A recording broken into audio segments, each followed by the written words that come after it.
All right. Welcome, everybody, to this edition of Soulful Sessions, a cosmic chat with Madelaine and myself. So hang tight for 1 second while we get ourselves organized here. And that way I can see everyone in the chat and we can see your messages. This is going to be great. This is a big I think we say this every time. At least I do, maybe. This is a big new moon in terms of the energy being the first new moon of this astrological new year. I was doing a little research on this, and this is also happening right around the time of a Jupiter-Neptune conjunction in Pisces, which only happens every 167 years. So there is a lot of very vibrant new beginnings, vital energy that is going to be at play around the time of this new moon. So it's really kind of cool if you think about it in those terms. The hope and the promise, especially with all that we've been enduring for so long, to have that shift and that change with this new moon energy. So okay, I think we have everything set and ready to go. I've got the chat open, so if anyone's out there tuning in right now, please drop us a hello, ask us questions. Let us know where you're from. You know, we're going to do what we do. We're going to share a little bit about the energies. Madelaine's going to go through all 12 of the zodiac signs, give us a flavor of what this new moon cycle has to come. And before we really take a deep dive into it, Madelaine, I think you were going to open with a little chime today. Oh, all right. Are we ready? Yeah. A little bit of a sound rebalancing. This is from Nepal. It's kind of like a singing bowl, but it's a singing bell. And I'm going to go ahead and give us some sound therapy to relax and calm us and center our energies.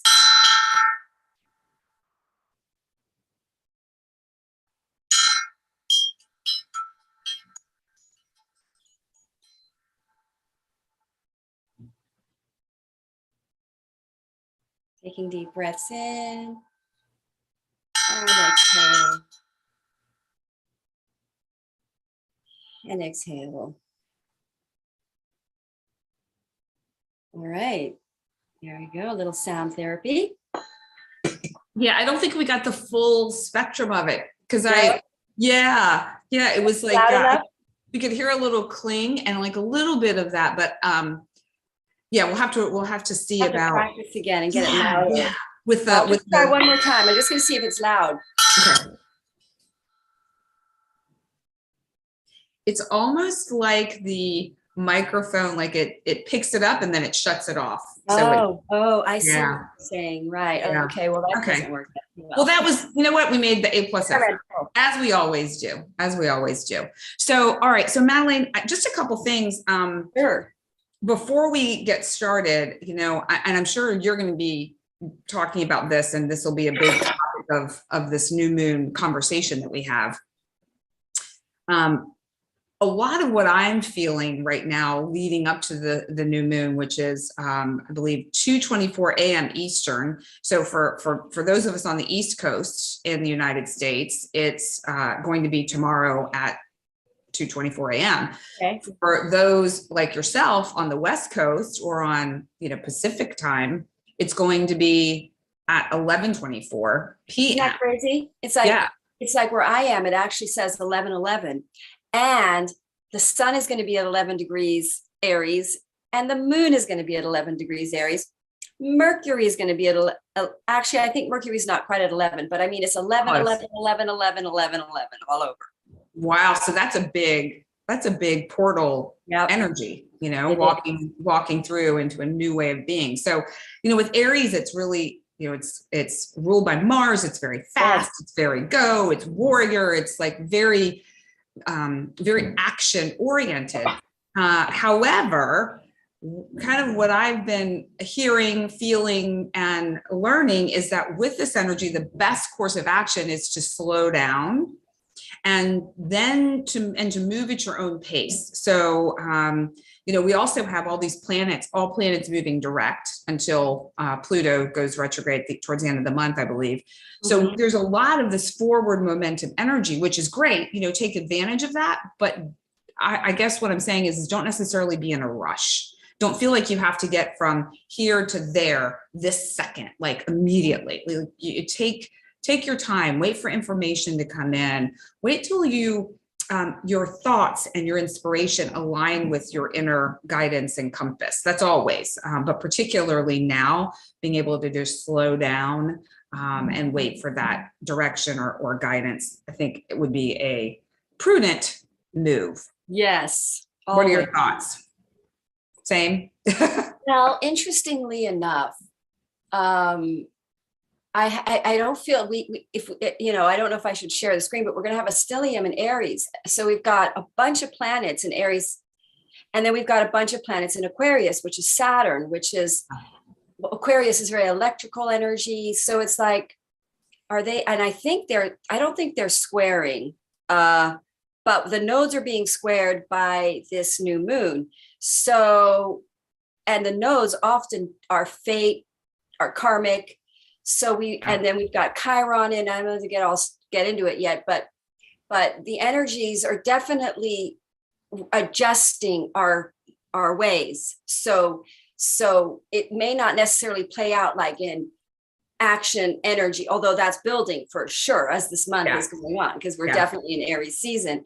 But in a way, there's almost sort of like a repression, because that Saturn is sort of holding us back a little bit, making us do it the right way. So it could be frustrating for people because there'll be blocks if you're not putting your Aries energy in the right way because of the squares going on, which I'll get into in a minute. But maybe share your screen, because I think it is kind of cool to show how all of all the planets are really close together. Yeah, they're all hanging out together, which is, look at that. Yeah, that is just, and look at two stelliums right here.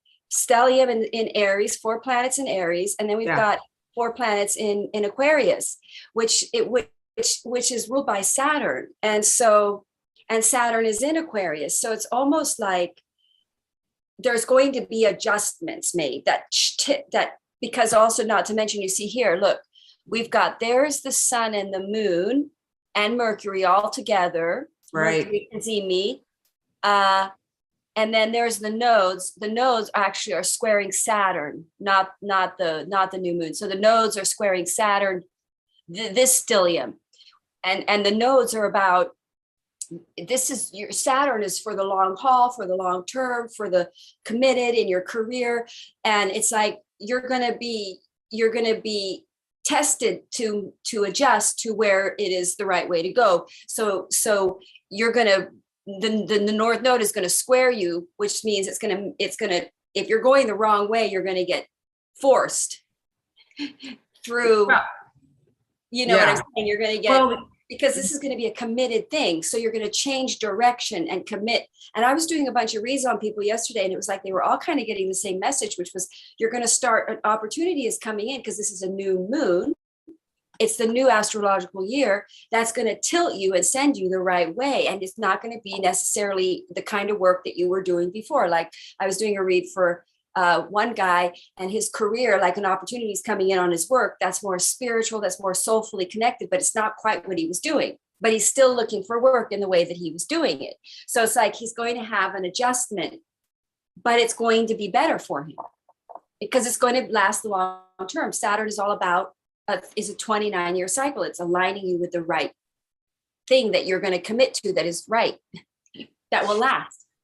Another perspective on this too, also, in addition to what you're saying, is the fact that Saturn is the planet of karma, and the North Node has to do with purpose, and then you're the higher expression, which you're here to step into. So this could be a prime opportunity for you to complete a karmic relationship, complete a karmic agreement, and finally step or rise into or move ever closer to your purpose.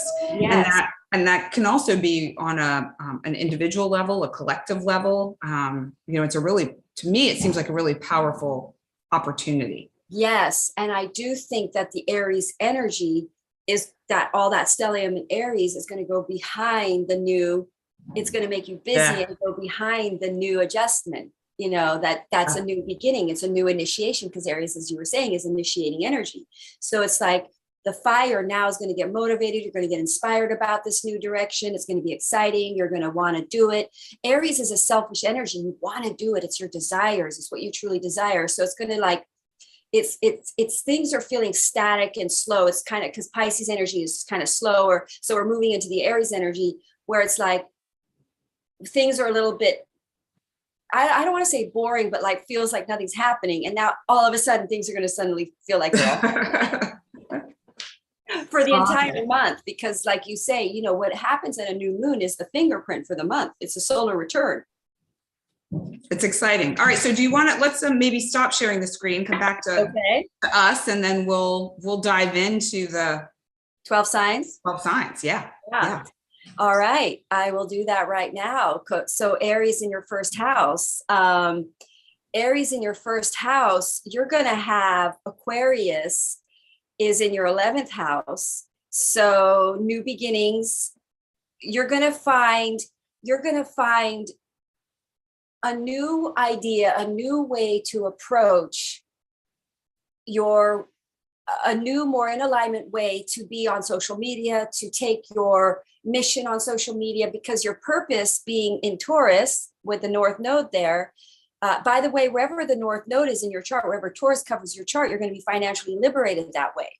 So for Aries, it's in the second house of financing. So there's going to be an adjustment or a tilt in the way that you are on social media that increases or with your friends groups or tribes, or you start a new friends group that increases your financial income, because you have Taurus in your second house. So it's a whole new identity because it's in your first house. So Aries are going to completely change their whole perspective all the way around, because they've been out of alignment somehow.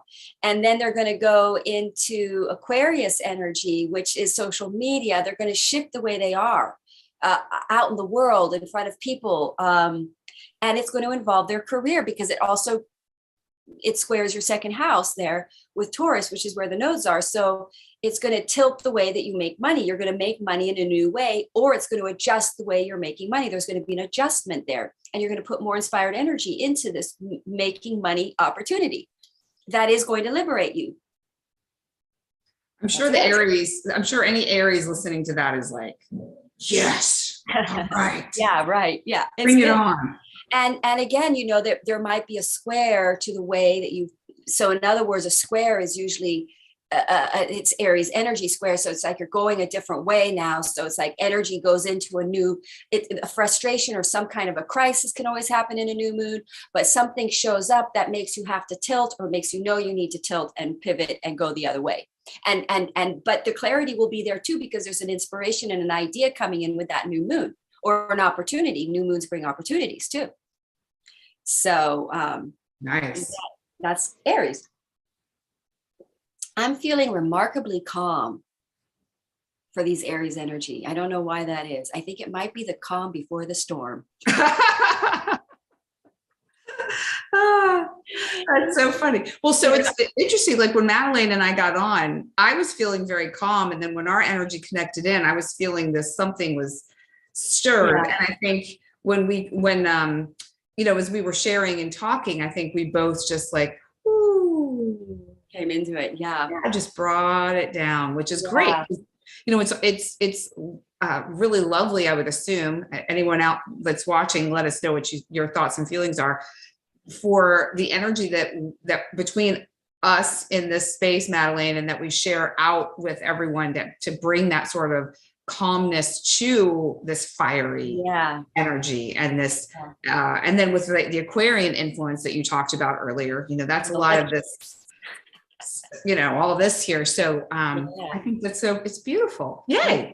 I feel really strange because I have it going on in my chart. I have it squaring because I have Mars squaring the nodes right on my Saturn. So I'm like, oh, what's going to happen? But I wonder if these strong squares to the Aries energy, oh, it's not squaring the Aries energy, but I almost wonder if that square sometimes counteracts everything too and makes it, not happen sometimes. Some people think squares are Saturnian energy. So, All right. Well, you'll have to report back to us. Yes, I will. Next live. Next time. Yep. So Taurus, let's see, you guys are having Aries in your 12th house. I have a friend who's Taurus arising, and we were wondering how it would be with Aries in the 12th house. So, you've got the nodes in your first house. So that means you really are going through a pivot you're having a nodal return on your ascendant. So you're going through a whole new cycle of 18 years, because the nodes are an 18-year cycle, where you really are going to redefine your purpose, your calling. You're going to completely change the way that you have been or what your path has been, because you're going to sort of wake up to a more honest truth version of who you really are and what you're here to really do and what your true purpose is. So in the end of this, it's an 18-month transit in your first house. By the end of that 18 months, and we're about 4 months in on the transit because it happened in January, by the end of that 18-month transit, you're probably doing something completely different in your career. You'll probably be on a whole new path with your work. So you're going to be starting to see that in this new moon in Aries, which is in your 12th house, which is a very inward, introspective energy. You're going to find in a downtime, in a be in the river and let the thing come to you, ideas and motivations and clarity about what that new major pivot is. And you'll probably get very motivated and excited to do it as soon as the Aries energy comes into your first house. Taurus, when the sun goes into your first house in Taurus, you'll probably be out of that. So that would be mid-month. It will be go time, but maybe before that, you're starting to get the clarity of what that is. And with all the Aquarian energy in your 10th house, again, this is going to be your career. And your career for Taurans, usually your MC is going to be in Aquarius, most Taurans. So you're really looking at pivoting the way that you are on social media, your message, your calling is going to start word of mouth. And the opportunities are coming in through word of mouth or through social groups or through networking on social media that inspires you to really have clarity and to take action around this new path that will financially liberate you. Because I've forgotten to mention that we have Uranus and Taurus. So at the end of this 8-year cycle of Uranus, which went in May 2018, is financial liberating. So you will have financial liberation in 5 years, but in about 18 months, you're going to see it very steadily heading that way. Does that make sense? I think so. So let me just see if I can do a quick recap. And yeah. So essentially, kind of what I'm picking up on just from these two signs is that for everyone, there's going to be some sort of a pivot occurring. Okay. Yes. So we have the North Node squaring Saturn. Okay. And that's like go. That pivot energy. So for Taurus, it's about redefining your purpose or calling, clarifying your message that you're giving to your audience, whether that's on social media or wherever that happens. Or clarifying your purpose, like you understand better what your purpose is. Like, let's say you're in medicine and you're doing holistic medicine. Now you're going to shift to focus more on a spiritual aspect of it. And you're going to go on social media and you're going to display more of a spiritual truth behind health. Okay. Because the nodes being in Taurus, we're going into a whole new health paradigm for the next 18 months, 16 months. We're going into the whole world is going to be much more focused on health. So if you're in the health field and you go natural and you go grassroots and you do all that, you're going to really see a financial boom for yourself, financial independence that way. And so Taurans are going to see they're going to readjust their message to it being more holistic, more healthy, if that's the field. Most Taurans have that kind of background. Right. So you're going to get a better clarity on what your message is, like you were saying, but your purpose, you're going to have an adjustment to it. And then you're going to be more motivated. It's going to be very clear, and opportunities are going to open up that shall we say, verifies that supports that pivot. Okay. So basically Taurans will know when it happens. It'll be fairly clear. Yes, by the middle of the month, by April 20th, which is crazy astrology that day, which, you know, we can talk about that too. But, you know, that's another one. That's like the Jupiter Neptune conjunction. And we have the Jupiter Venus conjunction at the end of the month. So that's going to be very powerful. We can talk about that next time, I guess. Yeah. Yeah. Okay. Yeah. So maybe that would be amazing. You know, yeah. But we do have the Jupiter Neptune conjunction about on the 12th of this month. So that's all in Pisces. But anyway, that's so let's maybe talk about that a little bit towards the end after we go through the signs for anyone who wants to hang out a little longer. Yeah, because I think the Saturn square Neptune has a lot to do with the Pisces Jupiter Neptune conjunction, because I think there's going to be big spiritual awakenings happening that tilt people, and a part of what makes you tilt. Yeah. Okay. But I think this new moon in Aries is the opportunities coming in that wake some of us up to the better way to go. That's more inspiring, more us, more desiring fulfillment, because it's Aries energy. It's what motivates us. There's like a connection to how we'll be motivated. Okay. All right. Gemini, we have Aries in your 11th house. We have Aquarius in your 9th house. And we have Taurus in, interesting, in your 12th house. So Gemini are going to probably get involved with new friends group, because Aries being in that 11th house, there's brand new initiations to new relationships, new friendships, new groups of people that are very exciting for you to meet. You're going to be very motivated to meet these new people. They're going to be a part of this new journey for you, this new destiny. So whatever like friends groups you're starting to meet, or you might let go, don't forget, wherever there's new, there's going to be release. So you may release a friends group, and then you step into a new connection with new friends groups that inspires you, that involves possibly travel, because Aquarius is in travel, or cultural differences. And then we have Taurus in your 12th house. The nodes are, so you're kind of going through a long, slow reevaluation as to your, because you've got the nodes in your 12th house. So you're really making a long sort of, because Taurus is grounding things, making them in earth, making it happen. Some Gemini might find themselves in retreat mode, out in the wilderness or away from the mainstream, or you can make money that way, because Taurus is also helping you make money. But so in other words, you're going to be really like a new friends groups, possible travel that involves money that you make from outside institutions. So let me pull all that together. So for an example, you may wake up to making money in a way that's more soulfully connected, more spirit. And Gemini, I've been going through this a lot. That involves, but again, the 9th house is spiritual beliefs. So you may have a new belief that shifts the way you earn money. You're going to be financially independent in a way that's possibly also you don't have to work, that liberates you, because also Uranus is going to liberate you. So it's possible you can travel with you work. This is really good news, because I'm on the cusp of Gemini. So I get this. So in other words, opportunities coming up that help you travel or go to country or go into remote places to earn money, because you can work online, and you have a new spiritual awakening to the importance of what you do spiritually. So let me ask you a question for those. I have someone in mind for this question. Yeah. What if someone is not necessarily very spiritually oriented? They're skeptical. They'd like something to change in their life, but they're not necessarily ready to embrace this way of being. They're very locked into I have to do it. Yes. This would be a transit that pulls Gemini less into matrix mentality and more into being out of the matrix, more online, because the 11th house being Aries, more motivated to work online, not necessarily working in their local environment, but being able to travel, 9th house. But also you're right, a spiritual shift can be simply doing what's more of your soul calling.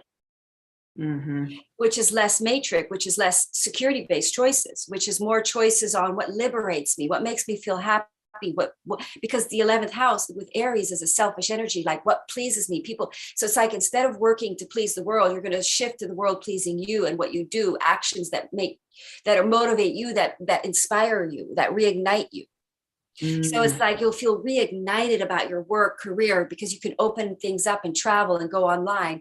But again, you may connect with some kind of a work thing on the internet, like you may connect with another website that then exposes you to other clients, which enables you to travel, which would be great, which is actually what I want to do, because I want to travel the world and work from my laptop. You know, and I'm Gemini in Vedic, and I'm also a Gemini in the on the border here. So Right. Geminis are going to see a liberation because the Aquarian energy is liberating. So and it could involve travel, but also yoga is spiritual. You could decide you want to go on yoga retreats and work online at the same time, and be in a yoga retreat somewhere out in the country, and tap into your customers through the internet, because you've got a new customer tribe group, Aries, 11th house. You can work that way. Yeah. Yeah. Which would be really cool. Yeah. A lot of people are doing that too. Things are opening up. It's awesome. Oh, I know. It's amazing. I know. I love it. I love it. So Cancer, so you're going to have Aries in your 10th house. This is career. This whole thing is happening right on my Jupiter as well. I forgot to mention. So this is why I feel really strangely calm, because usually I'm like, okay, what's going to happen? Waiting for the other shoe to drop. Yeah, because I've got this new moon right on my Jupiter, because my Jupiter is at 10 degrees Aries. So MC is in Pisces, but anyway, very close together. So 10th house, Aries for Cancer, new career pivots, new career actions, motivations, ideas, clarity that takes your career forward. You'll be inspired. You'll be a new beginning in your career in some way. 10th house, you may get new notoriety, more known. New moons in the 10th house is status as well. So new beginning, new connections that give you more notoriety. But also it's sort of an upgrade in your work. It's sort of like a pay rise, a promotion. Now, Taurus is in your 11th house, which is where the nodes are for you, Cancer, which means you're going to be in a new tribe group, friends happening that are part of this liberation, because you're going to meet new people and develop new groups of friends that possibly are connected to this career upgrade. And then you've got Aquarius in your 8th house of financing. It could put you out of debt if you're in debt. 8th house is debt. Or you could find you get funding, because now the nodes are squaring your 8th house, the 11th house. You're going to maybe a connection in the 11th house can help you career unblock some kind of financial blockages for you.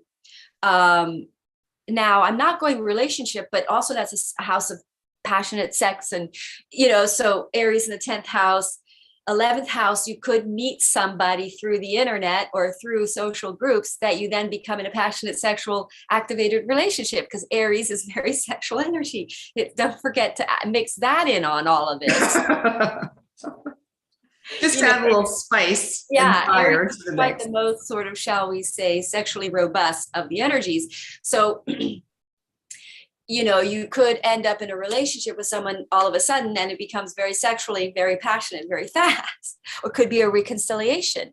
But it squares your nose.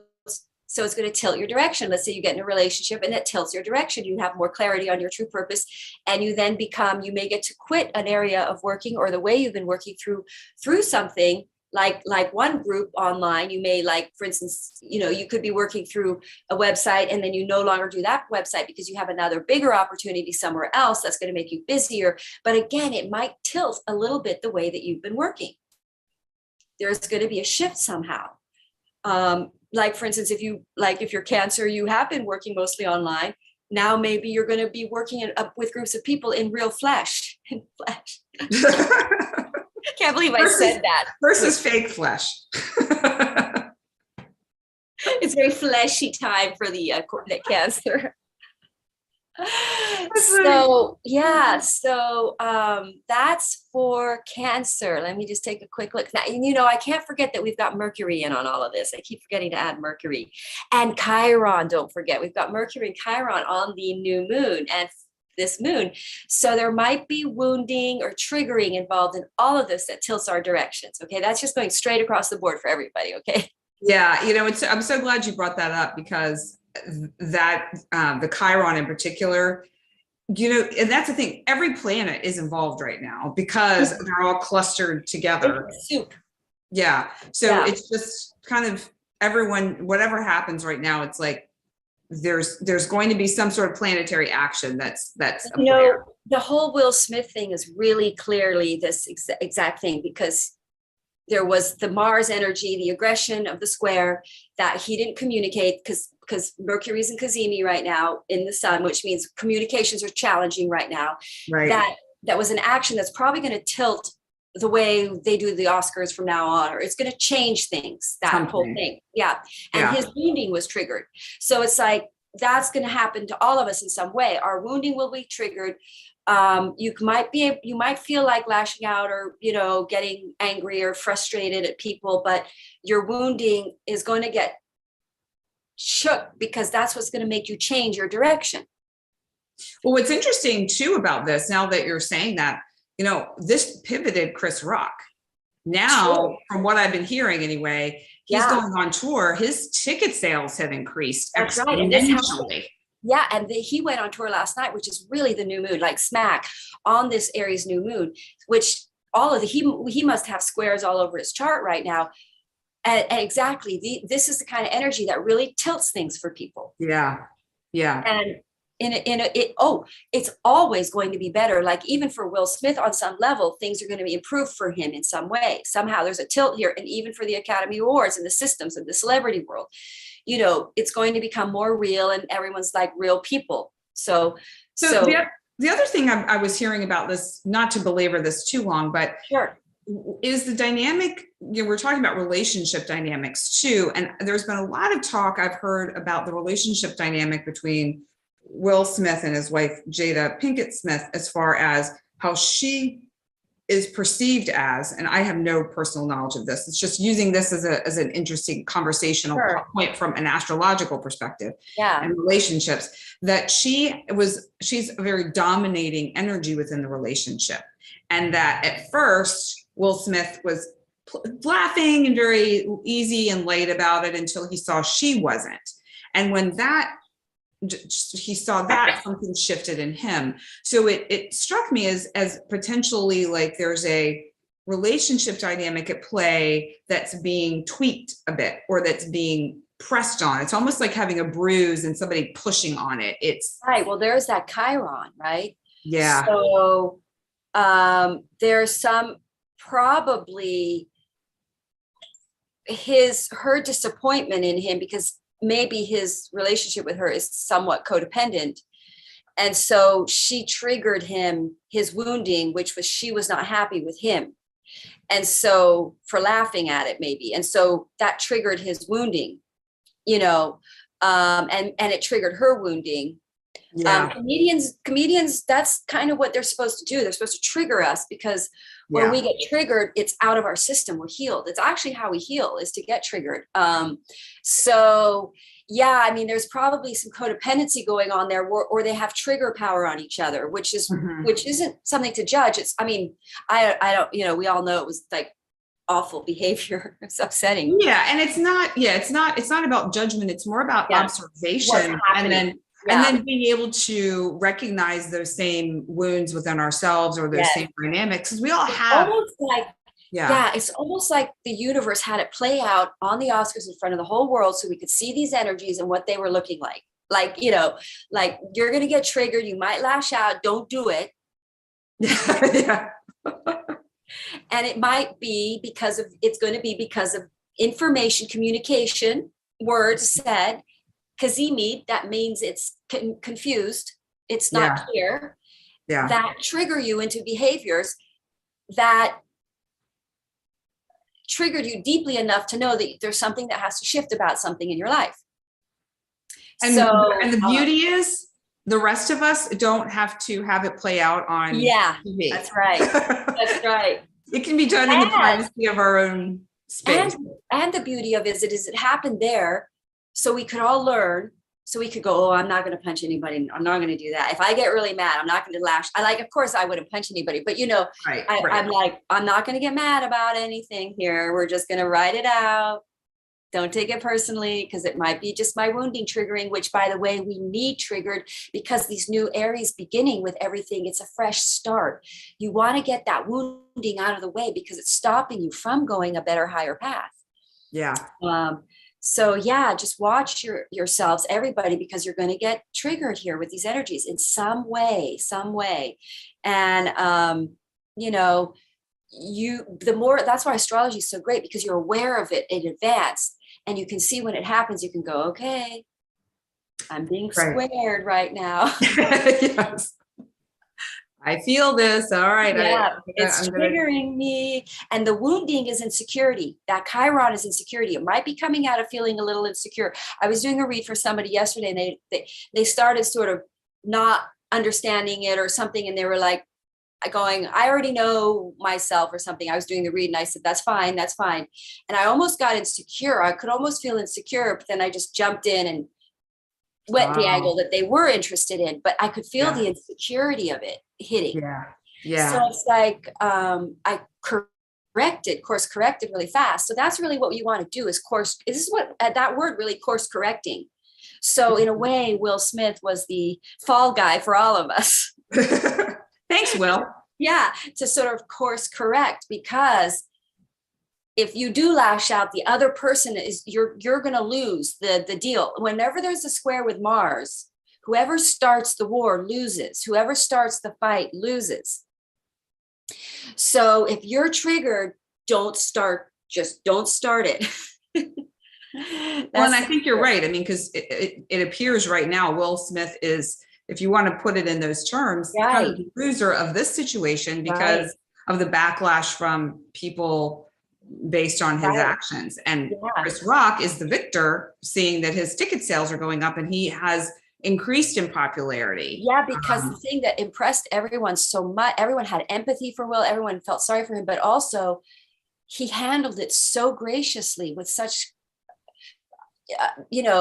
divinity in a way. He was an example. It was like we saw a negative example and we saw the ultimate positive response, which is, don't let it pull you off your course. Stay the game. Stay, the show must go on mentality. So you had this tremendous respect for him because he was the example of how to respond, Chris, and that was a beautiful thing for everybody.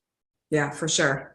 All right, well, let's move on to the fiery energy of Leo. Yeah, Leo people, you guys have Aquarius over your 7th house of relationships. So you're going to be tilted. You might be in the wrong relationship. You might get tilted out of this relationship, or you might get wounded because remember, we've got that Aries in your 9th house, belief systems and travel. You could have an opportunity that comes in that takes you to other cultures, traveling, higher philosophies as well. But you've got your square to Taurus, which is in your 10th house of career. It's possible a relationship changes because of an opportunity to travel in a career. That's one way. But that emancipates you, liberates you. You're going to get wounded. It's possible triggering wounding come up around your career. Aries in your 9th house, a new beliefs, new opportunity comes in, or new thoughts or new ideas that one enable you to travel, or you get a spiritual awakening that inspires you. And you know what? This is my son. He really is going through this because I did a card read for him yesterday. And it said, you're going to become more spiritually centered on your work because Taurus is in your 10th house. So that's your true node, your true calling, your true purpose. So you're going to see the more soulful. And what's interesting is he's in fashion, but I see him going more into craftsman because he's an amazing craftsman and he makes things. Wow. And it's very spiritual. See how we were talking about spiritualism. It's not necessarily like astrology or whatever. It can be, or Buddhism, but it can be simply that you see the more spiritual, your true calling, the more spiritual reason for what you do, because being a craftsman is Joseph, he was a craftsman.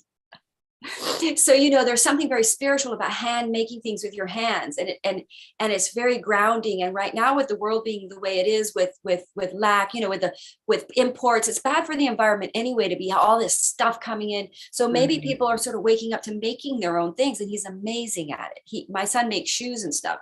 So, and then we've got we've got Taurus for Leo. in the 10th house of career. So this could liberate him in his career. It could be the way he tilts his career now.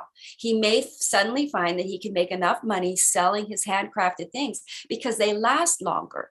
If you buy a bag from my son that he made, it will last you your whole life. He'll double stitch everything. I mean, it's a beautiful long-term thing, right? And I think we're waking up to like not buying cheap, fast-made stuff that exploits children or the environment. And instead we can make things with scraps and things that are around, that we don't need to import. I'm already seeing that actually with somebody else I do reads for, and she's a deck builder, her and her husband, and they're coming into finding new materials that are much cheaper to make decks, like what do you call it? Those stack racks, just reclaiming woods and things and treating them because it's so expensive. And that's what happens is when these things happen, we're evolving and we're adapting. The nature is always evolving and adapting to what is available. So anyway, so for Leo, he's going to have a shift in his belief system, and he's going to liberate himself financially through work. And I'm going to Aquarius in the 7th house, and if possible, they get into a relationship with somebody that funds them. But it might square their relationship, trigger their relationship. They may get triggered because if they are a little bit codependent on the relationship may trigger them to be more independent, which then makes them feel more warrior-like and stepping forward in their life and saying, okay, I'm not going to try to just keep my life, maintain it as it is to keep the relationship going. I'm going to go forward and follow my dream and do my crazy vision, because I believe now that spirit will support me, that kind of a thing. Yeah. Hope that's clear. And don't forget the Mercury Cazimi on all of this. So communication that hurts your feelings, that makes you say, that's it. I'm focusing on my career and I'm doing what really fills my cup. Now that's what the universe wanted you to do anyway. Right. Yeah. So just keep this, it's the constant alignment. Yes. And remember, if anybody's feelings are hurt during this period and your insecurities kick in, it's so they're there and you can work on them. Yeah. All right, Virgo. You guys have Aquarius in your 6th house, Aries in your 8th house. Nice. Taurus in your 9th house. So Aries in your 8th house, you could again, that would be very sexual. Wow. They're probably going to get a very passionate sexual experience, most likely for Virgo. Yep. And could possibly involve travel because you've got Taurus in the 9th house, which then really does put you someplace that you're supposed to be for the long haul. That is more grounding. That is your right career place. That does involve your true purpose, where you will find financial liberation through that move to a place. Or you end up in a passionate sexual relationship with someone, or you do get funding, or you find finances from an outside source too, that you can go for, you feel really motivated to go for it. It will work out. That then enables you to travel or go to school. 9th houses go to school, take on a course or teach. And then with Aquarius in your 6th house, that's work. So it would change your day-to-day. It'll square and shift the way you live on a day-to-day basis. Your whole life's going to change. In other words, your day-to-day way of living is going to change. So it's possible you get involved in a relationship that is your true relationship, by the way. With Pisces and Venus coming in April, people are going to be tilted to their true divine relationships. So if you're in the wrong relationship right now, there's a good chance those words that come through that hurt your feelings will break the relationship. There's a good chance if it's supposed to break. Yeah, that's interesting. Yeah. So where are we? Virgo.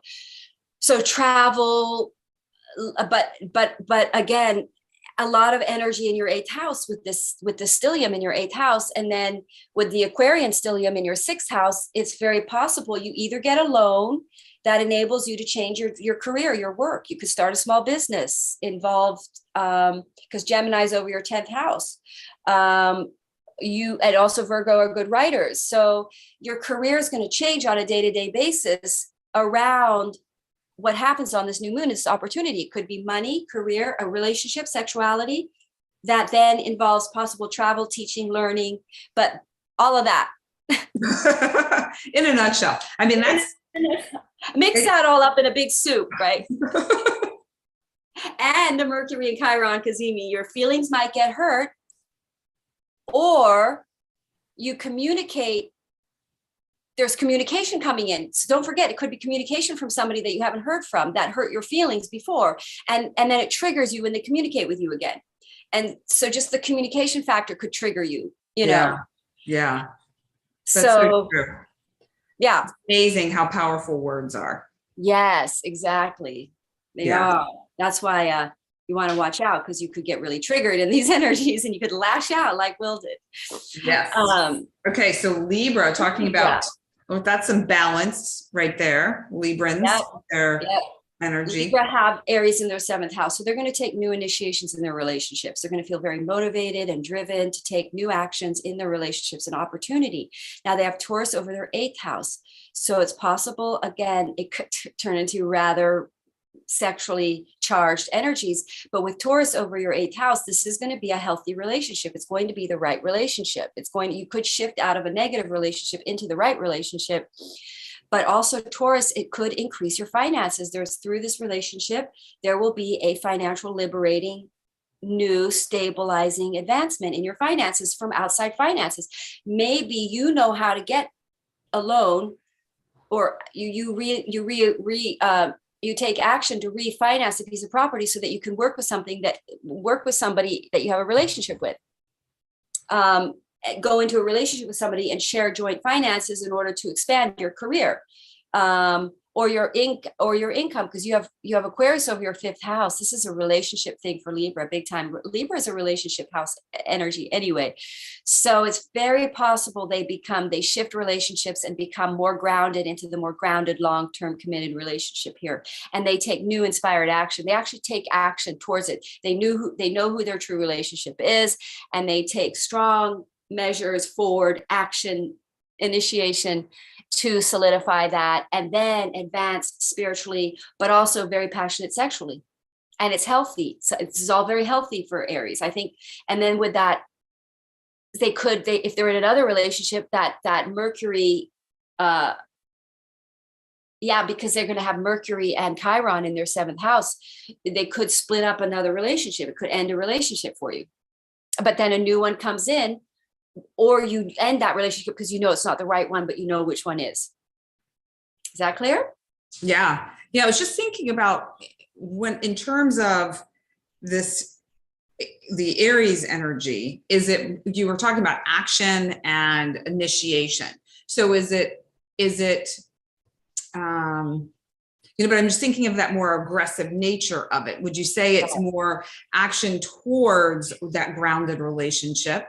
That is it going to come off as fiery, or would you say the energy is more balanced? Oh no, it could be very fiery. We've got a lot of planets in that fire energy.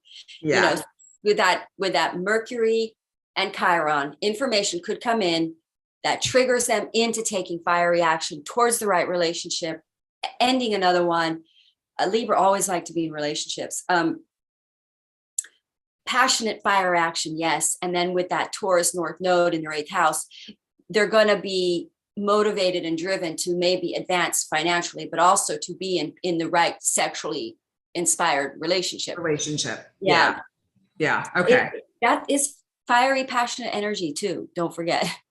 That's all part of the picture too. Yes.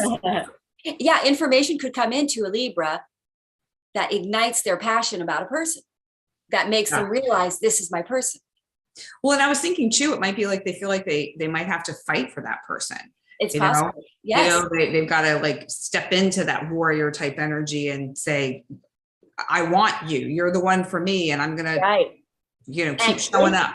And if they're in the right relationship, they'll probably get an argument. Woundings are going to come up, but it's going to pivot some things about their relationship.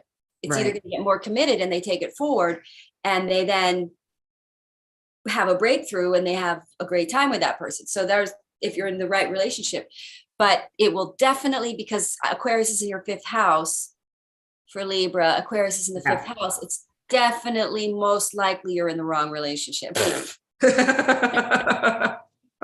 but not every Libra is in a wrong relationship. So, but let's just say if you are, you're going to shift and step into the relationship that has longevity. Yeah. Because all of this is pivoting us to be in a situation, relationship, home, job, that sustains this Saturn, because it's involving Saturn, which is long-term. Yeah. Yeah. Okay. All right. Let's go to more fire in Sag. Ooh, Mars ruled Scorpio. Oh, sorry, Scorpio. Yeah, How did I forget? I probably am trying to avoid Scorpio since it's my rising sign. Let's just skip it. Yeah, let's see what's going on for you guys. Sixth house, your day-to-day life will change. New motivating. Something's going to come in that's going to make you very busy, very motivated, very driven. That's changing your day-to-day life here. Taurus is in your seventh house, so it's going to involve, because your North Node is there, the North Node is transiting your seventh house, so it's going to involve a work-related project that makes you financially liberated involving a mate.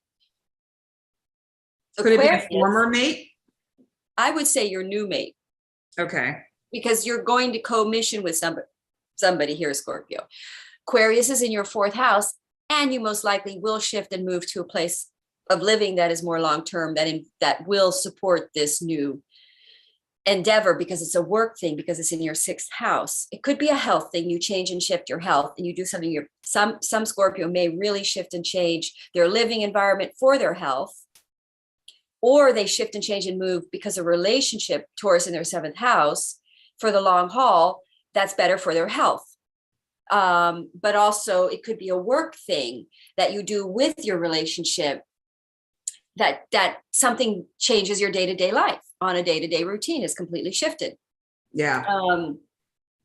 And let me see so we've got Taurus in your seventh house, Aries in your sixth house, but again, you'll be very motivated, driven, and initiatory in a new way of working, possibly a new way of working that's more spiritually aligned, but also more healthy for you on a day-to-day level.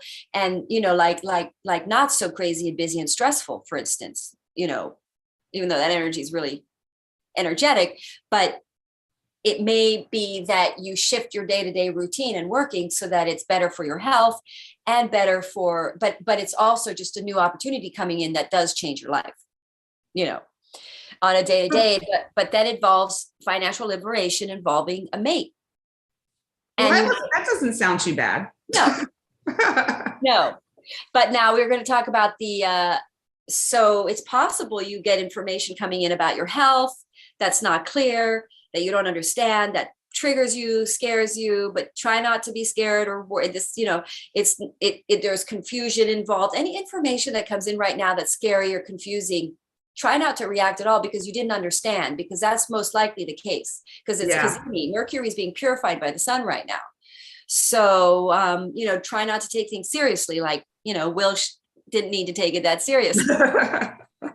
Thanks, Will, for being an example here. Anyways, so something in your relationship now is a new thing that you're going to be motivated to sort of lead the way to. Aries is leadership energies. So you're probably going to lead the way in your relationship towards this new financial endeavor, new work, or health routine. And then Aquarius in your fourth house, you're probably going to shift and move where you're living to where you are going to be long term. If some Scorpio may adapt their living day to day and turn something into an Airbnb so that they can work with their partner on it. That's another option. Actually, I did have a client that I was talking to a couple of days ago who are doing that.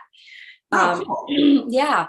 I can't remember if she was Scorpio, but it was certainly in her chart that she was going to work on a property with her divine mate and make it more of a spiritual retreat for people. Oh, that's fun. Yeah.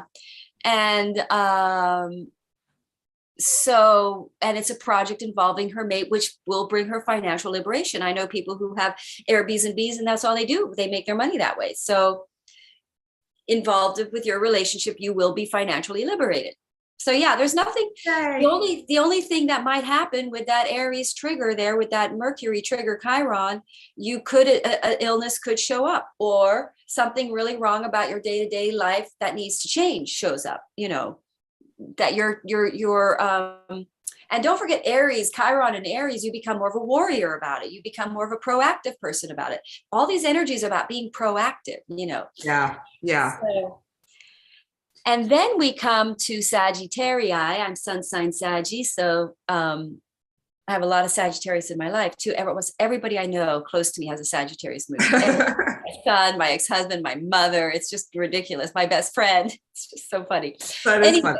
Yeah. So you're going to have Aries over your 5th house. Relationship. Wow. Passionate, exciting relationships coming in, or project, creative projects. Yeah. Woohoo.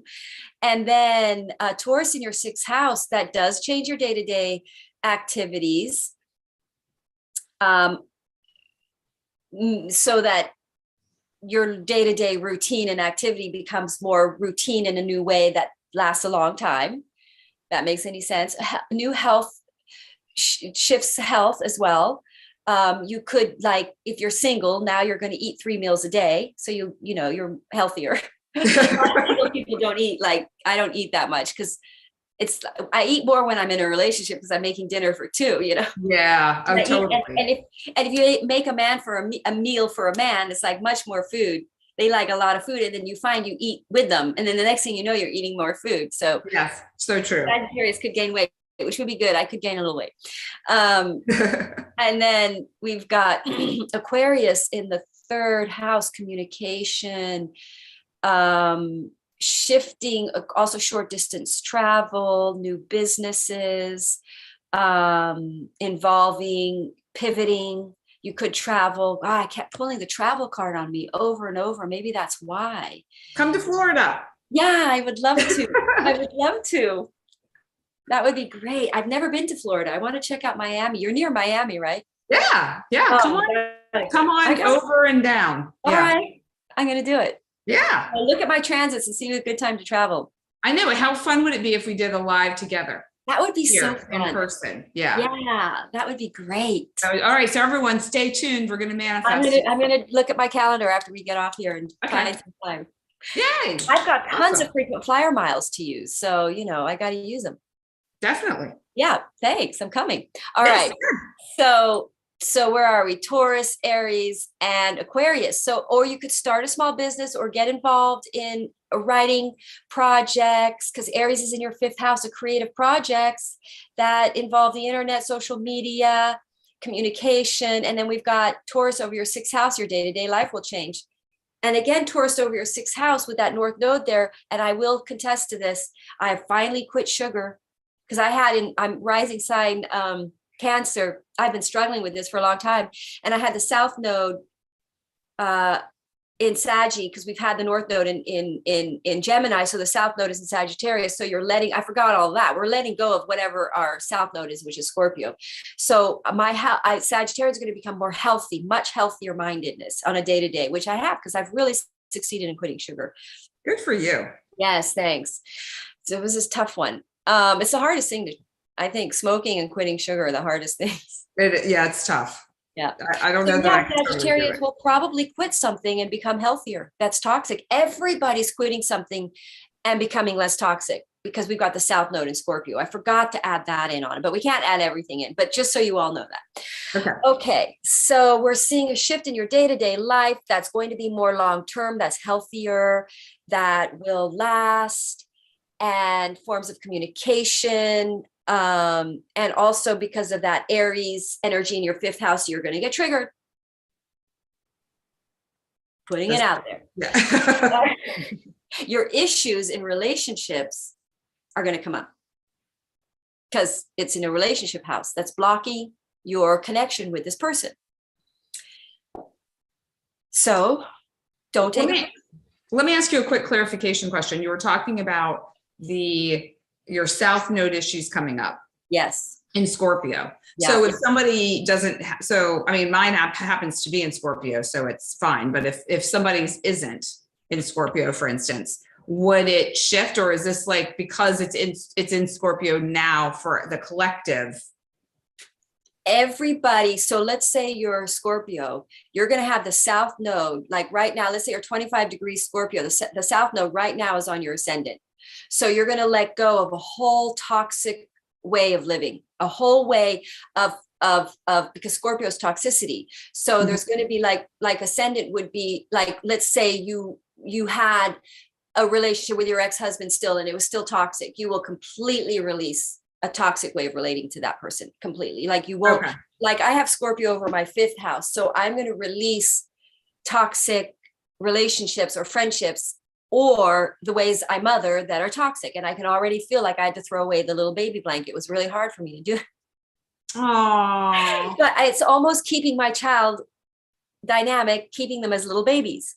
Yeah. So it's like, it's almost toxic parenting to hold on to them as little babies. So you got to let them go. So it's like, and I'm letting go of like mothering my kids too much. Like I can already feel there's toxic ways that I was mothering. That's like, I'm letting go of, you know? Yeah. So, so you're going to release whatever house your South Node is in. You're going to release, let's say you have the Scorpio in your 6th house. You're going to release an addiction. You're going to quit a toxic addiction, toxic foods. You might stop eating fast foods. You might stop sugar. You might stop smoking. You might stop overworking. That can be a toxic thing for you. Basically, anything that's not good for you. Because we're going into a new health paradigm here with the North Node in Taurus. It's more healthy in all 360-degree meanings of the term healthy. Relationship, communication, everything. So I made a mistake. My moon is in Taurus, but my nodes are elsewhere.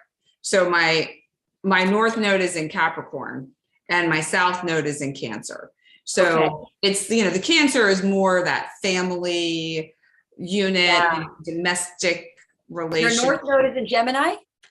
North Node's in Capricorn. Oh, North Node Capricorn. Sorry, North Node Capricorn. Interesting. Okay. So that's more like that independent nature and, really, really stepping out in my individuality in a way. Yes. And a really simple way to look at the nodes is one is spiritual and one is material.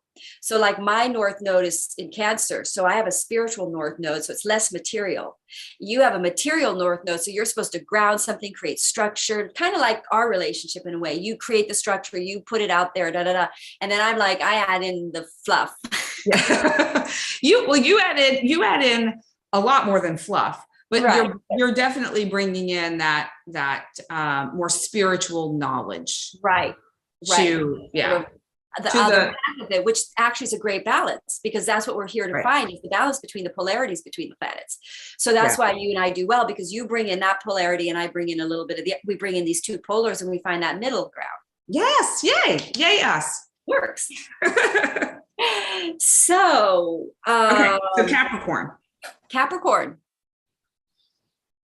Aquarius over your 2nd house. Capricorn. So that's your finances. All Capricorn are adjusting the way they work. I know a Capricorn ascendant, and I'm seeing that very strongly. They are really shifting into more faith-based choices in career rather than security-based choices, career-minded, set, thrival, from survival to thrival based.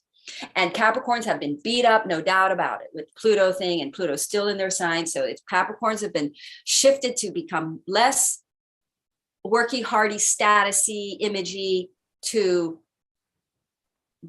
doing what fills your cup and being a hero in the arts, or integrating creative, like taking that Capricorn power and putting it something more than just creating stability, like using that stability for something more creative, something more ethereal, and mixing that and becoming more brave to step out and not be so Capricorn and not be just a workaholic, but to be in it for a greater purpose. Yeah. Because we've had all these big major conjunctions in Capricorn. So it's waking up the Capricorns very much. If you were Capricorn, you came for this. And so then you're going to have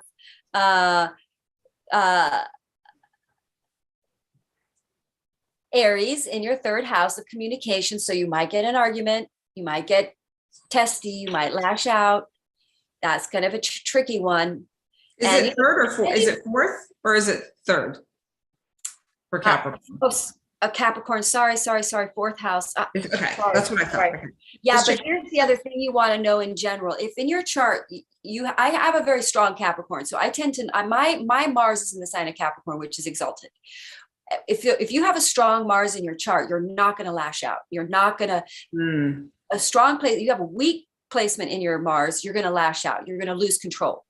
So, Mars in Leo next to the sun, how's that going to go? That's not bad. Mars in Leo is okay. But Mars in Leo next to the sun is they're going to feel very fired up about a cause. Leo, Mars people have a passionate cause. They believe in saving the world and they want to speak about it. So they get fired up about what's right. Okay. All right. So for Capricorn, Aries is in your 4th house. You might move, you might take initiations to move and change your house situation. You may end up in a family. You may have something around your environment is going to shift. You're going to put a lot of motivation into it. You've got Taurus in your 5th house, which is a relationship energy. And then we've got Aquarius in your 2nd house. So it's possible you get into a creative project relationship that lasts for a long time. I do know that Capricorn person is involved in more creative projects. You see, they've got the North Node in Taurus, which is in the 5th house, which is more creativity. So they're empowering themselves with more creative projects, and it's going to make them more money. In fact, they're actually the person I know is making money now in a more creative aspect of their career. And then Aquarius is going to make you money in the long haul, but it involves relationships with creative projects. It could be romantic, but you may move because of this. You may take initiations to move, or you may go stay up there for a while and travel. But you could redo your house. Aries is the building energy. You might start a building project at home that is a creative project that liberates you financially. Maybe it creates another room that you rent out for Airbnb, or it brings in a roommate or another person in your life, family, that you work together with on a creative project at your home. If that makes any sense. Yeah. So yeah, Taurus, Aries in the Aries in the 4th house, Taurus in the 5th, and Aquarius in the 2nd. And you've had Saturn in your 2nd house for a while, which means it repressed one way of earning money so that you can open up to the North Node way, which is very karmic, so that you would reach for more creative things. You would just sort of fail and just say, oh, well, screw it. I'm going to take on these. And they're lesser paying jobs, but they're more creative, and you take it because you're desperate, because Saturn has been repressing the old way that you've been making money. So the only avenues have opened up to you have been creative. So now you're forced to take these creative projects, which is your destiny to do anyway. Yeah. And would you say, so the other couple things were coming to mind when talking about Capricorn is, and I'm again thinking of someone specific around this, is that, I have a friend who with her work, it's been very structured, very, very Saturnian and Capricorn. Yep. Capricornian in nature. They just look down and work. They don't look up sometimes. They don't stop to make sure they're going the right way. But yeah, go ahead. Well, and it's also like you feel like you have to follow the old rules and the old playbook versus new.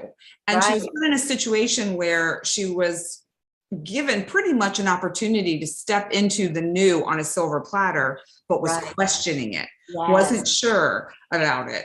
And we had she wanted me to take a look at her charts and see what was going on. And I said, I feel like we just need to have a conversation. I don't think we need to look at anything, because this seems to be an opportunity for you. So she followed the very uncomfortable new path of doing it differently, and was met with more respect, more enthusiam, and the relief on her part that she's a lot happier, feels like, yes. So huge. And then, my guy too, always, with him, with this very work hard, very nose to the grindstone. Yes. Get this done. I actually did a couple of went on a couple of gigs with him this weekend, and I have had a whole new respect for the physical toll that it takes. I've done a number of them with him, but this was, I don't know, I was more involved this time, and it's a lot, mentally, physically, hyping people up, keeping people on track, moving people along, making sure everything is just so. And the aspect of this I'm curious about when it comes to what you're sharing is maybe finding a way to make that not necessarily easier, but more streamlined or something, so it's not quite so much. I don't know if I'm asking that question properly. Do you know? In other words, they work too hard. Work really hard. Yeah. So they're not supposed to work so hard. They're supposed to work inspired. That's the shift. They're going to work inspired, because that ability that Capricorn have to work really hard and put the nose to the grindstone is like amazing when they put it with a creative force, when they match it with creativity, because that's what that energy wasn't supposed to just be for foundation for no reason. It was like foundation for something creative and expansive, you know, beyond the ability to create a foundation, if that makes sense. So it's almost like take the energy and the creativity, and then that will align you and you'll be successful in what you're doing. Yeah, because if the Capricorn already have an innate ability to create hard work and structure and everyday discipline. Yeah. So imagine you put that with something that needs that, which is creative. Creative energy with that is very, very strong. Very, like, it works. It happens. Well, and maybe it really just affected me the way it did, because I'm not Capricorn. Yeah. I just was like, geez, I'm tired. Can we go back and take a nap now? Yeah. Right. Funny. So yeah, so Capricorns are going to become very motivated, inspired to work possibly at home in some way on a project that with a creative project that makes them really good money in the long haul. But it's also a creative project that is their true destiny, because it's the nodes. The nodes are right there. Yeah. So they're going to tilt to something that is their true destiny, their true calling. Nice. Creative though. And now Aquarius. So you guys have Saturn in your first house. So you would have been repressed a little bit, held back in really being who you are, not really knowing who you are, but now you're going to see who you really are more. You're going to tilt more towards, now you're going to have Aries in the third house. So you've got Taurus in your fourth house. It's funny because I know Aquarius who are doing a lot of making good money in Airbnb with the North Node in their fourth house. Wow, they've got Aquarius in their first house, all of this third and fourth houses. So communication, short distance travel, communication, much more interest, possibly in writing, learning things, information, because their Aquarius is on their first house, changing who they are. So adapting to, gosh, I just know this Aquarian who does a lot of short distance travel because she does Airbnb houses. So it's almost like this is already happening in her life. But I would say that it's possible they become very, very harding. They become very motivated and driven and inspired around this process, and knowing that somehow it's who they are, and they may initiate some kind of a social media project that communicates, that shows their creative home projects. They may start to become more confident about coming out, or because this is a career shift, they may see some kind of a shift in their career around all of this, in the sense that they become more out in the world, more social media with it, more, maybe they meet new friends, new groups through that initiates them to really take to do more of that. Maybe they buy a new property and do it again, and then they put it all on social media so that they advertise it in their, they love to show it as they do it, you know, kind of a thing, inspiring other people. But I mean, they're Aries in their third house, they're going to be, but also they've got communication things. So they could get in arguments with properties, with some of their, you know, people that they're working with, communication problems, that then they wake up to communicating in a different way. Maybe because their finances or their life with the fourth house is becoming really grounded and really stable, they travel more and express who they are, communicate. Maybe they start writing projects. This is kind of a hard one, because I mean their whole career is going to change by the end of this Saturn in their first house. They're going to be more on a more different path involving writing and communication. Possibly they may initiate a writing project that they do from home That's another option. They express who they truly are. They come out and really become more out in the world with who they truly are, expressing who they are. So Leo in the 7th house. Yeah, go ahead. Aquarius. I was just thinking about this again in terms of someone that I know, and where he literally just moved. So that's that, it's the 4th house, but a little bit ahead of the time, but still it's kind of a flowing energy. And don't forget that the nodes went into their 4th house in January. And the person I know did buy a property at that point. So to do Airbnb, and they're fixing it up. So they could be very, very busy. Sorry, I didn't mean to interrupt you, but go ahead.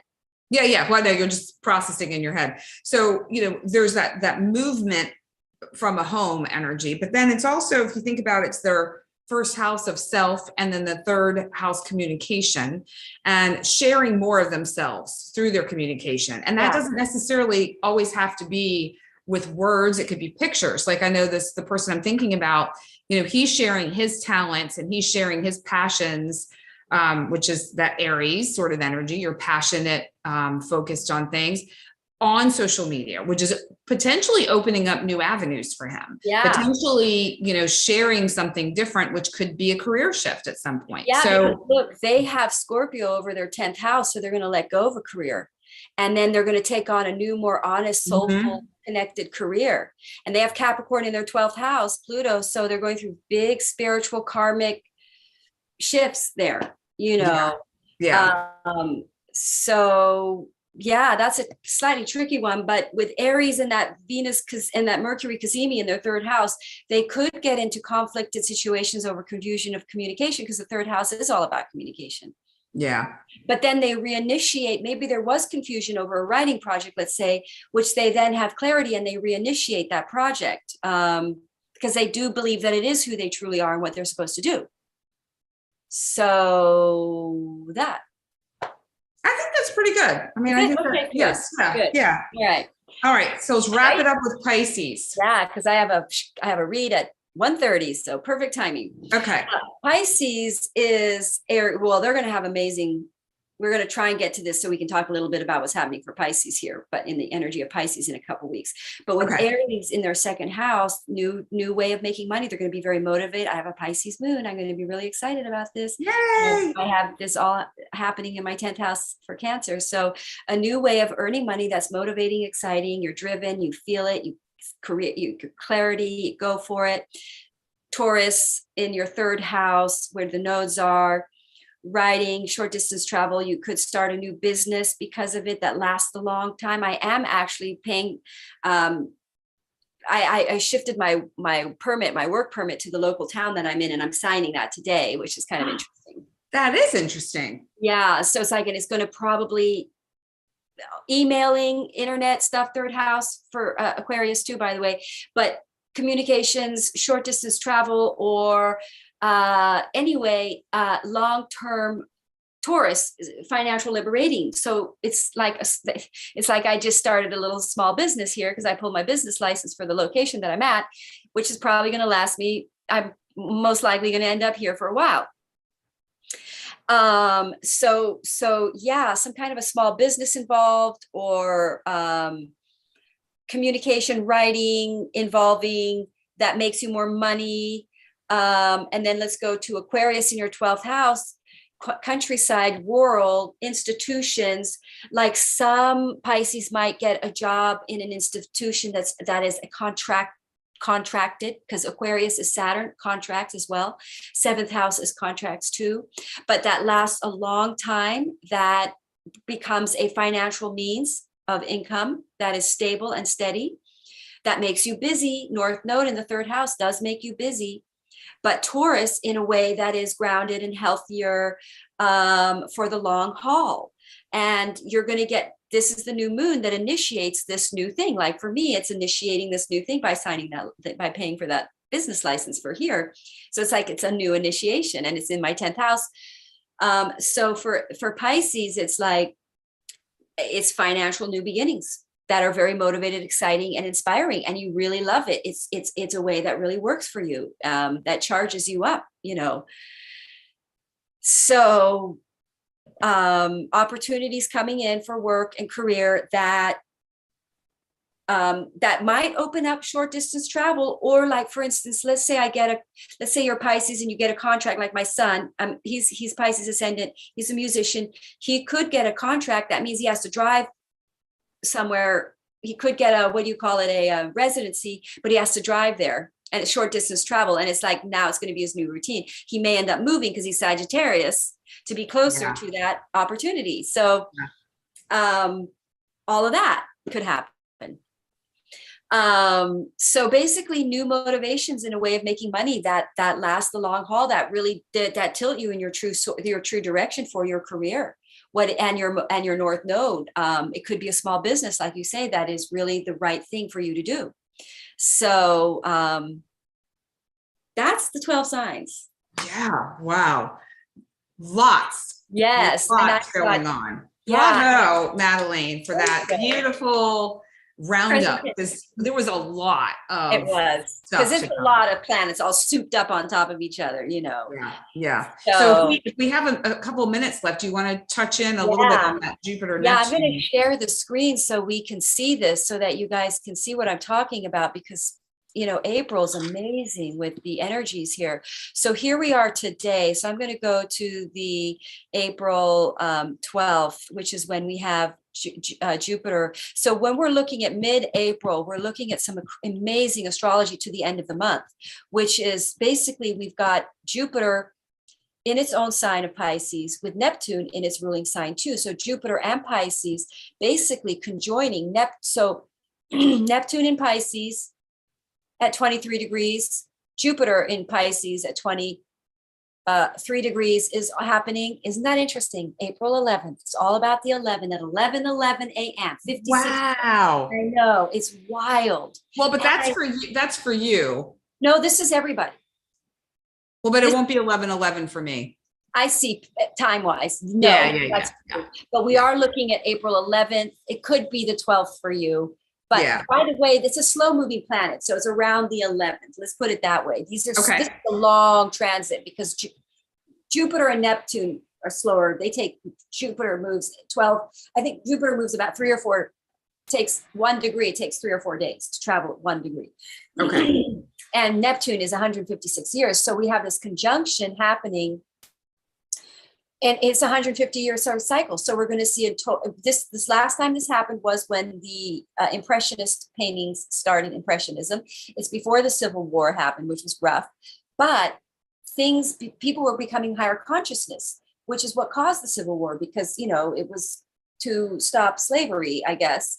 But so there was a higher consciousness. We were evolving consciously. And so we're really looking at a shift in our consciousness to a much more spiritual approach. Even if you look at the backlash from the Will Smith thing, the majority of people see and preferred a higher consciousness response to that. So it's almost like everybody was waking up to becoming aware of a higher consciousness way of responding than with violence. Mm-hmm. So it's like things are going to keep happening here in the next month that wake us up to the need for more spiritual, higher consciousness responses.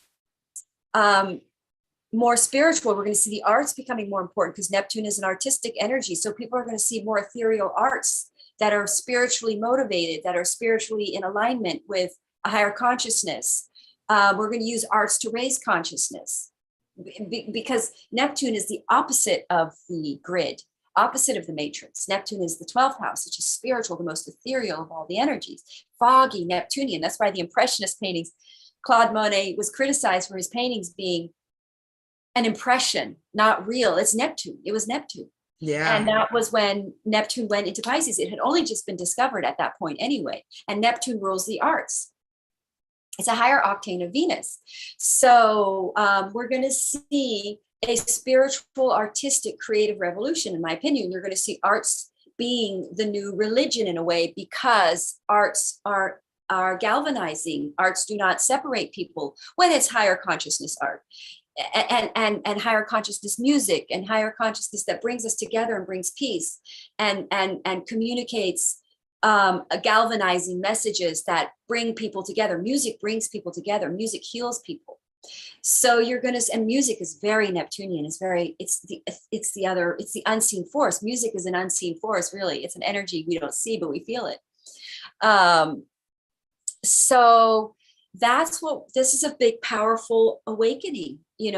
I think even like, for instance, the Will Smith thing, I think brought a lot of people to awakening that we don't just want movie stars that are cool and rich and wow, they're amazing. We want them to be, we're going to start looking up to people that are consciously evolved, that are spiritually evolved, that hold higher consciousness, that promote higher consciousness, that express, because we're really evolving as a society, as a collective, with that Neptunian transit to a more spiritually evolved, higher consciousness period, to actually an awareness to the presence of the higher dimensions and working with the higher dimensions.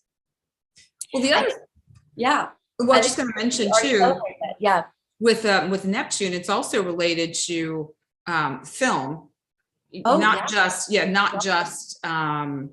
You could see a revolution in the film world too, more galvanizing, because the film world, the arts, the film world has been kind of dark and scary, and I don't watch a lot of the movies because they're sort of disturbing, so we might see a shift into more spiritually a movement in the film world that is more ethereal, celebrating. I feel like that's happening now on some level. It's shifting a bit more. Yeah. I mean, it's going to be very fantastic. And the next time we do this, because we're going to have a full moon in Libra coming up in the 25th, I think. When is the full moon in Libra? Oh, we've got an eclipse at the end of the year, at the end of the month. We may need to come on here 3 times this month. Because we've got the 16th is the full moon Libra. Yes. And we've got this, and here's the other thing, we have this eclipse in Taurus at the end of the month, and that's really impacting the nodes. That's really going to shift people even more onto their north nodes. And so we're going to have a lot of to talk about. So maybe we want to do one more of these, because this end of July or end of April, which is when that eclipse is happening, we have Venus, Neptune, and Jupiter all together. So maybe we'll do a live in the evening. Okay. Yeah, let's do it live in the evening. That's a good idea. Yeah, we'll talk a little bit about that eclipse energy. We'll keep our full moon. Our regular full moon time, yes. Yeah, but maybe one in the evening. So everybody stay tuned for that. Madelaine and I will be sharing that information in a couple of weeks, and then maybe at the end of the month around that eclipse we'll do another one, and we'll talk about this amazing astrology, and plus there'll be a lot more other stuff going on to talk about, because there'll be stuff to talk about, I'm sure. Well, and also what's interesting this month is we're going, well, depending on where you live, like for me, we actually have a blue moon at the end of the month, because we've got on April 30th there's another new moon that is the eclipse. Right. Yeah. So we've got a lot happening in April. This month we might need to do one more of these, that's for sure. Yes. Yeah. So we'll keep everyone updated. But all right, Madelaine, I'm going to let you roll so you can get to your read. Yes, hugs to you. Okay. Thanks everyone for being here with us, and we'll see you in 2 weeks. Yep. Thanks. Bye, everybody. Bye. Bye.